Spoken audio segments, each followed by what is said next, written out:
Anaking hirup teh lain saukur ngadahar jeung sare. Aya jalan nu kudu diunggalkeun, aya tangtungan nu kudu dijaga, jeung aya kahadean nu kudu dipiboga. Urang hirup di alam dunya teh teu sorangan, tapi bareng jeung sasama jeung alam nu saling silih rojong. Jaga omongan, sabab sakali kecap kaluar moal bisa balik deui.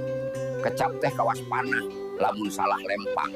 Pikeun kolot baheula mah mun hayang menang jalan nu alus kudu ngajalanan ku hate nu bersih, laku nu hade jeung niat nu ikhlas. Anaking ulah poho kana asal.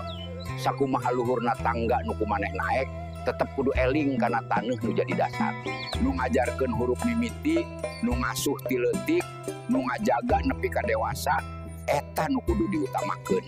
Kolot teh lain butuh harta ti anakna, tapi butuh kahadean jeung sikap nu nembongkeun rasa syukur.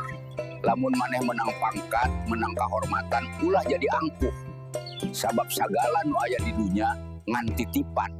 Lamun ayeuna urang di luhur, ulah poho yen langit leuwih luhur ti urang.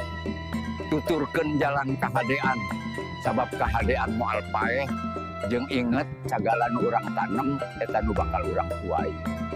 Mun tanem kahadean bakal tuai kabagjaan, mun tanem kahaliman bakal tuai kasangsaraan.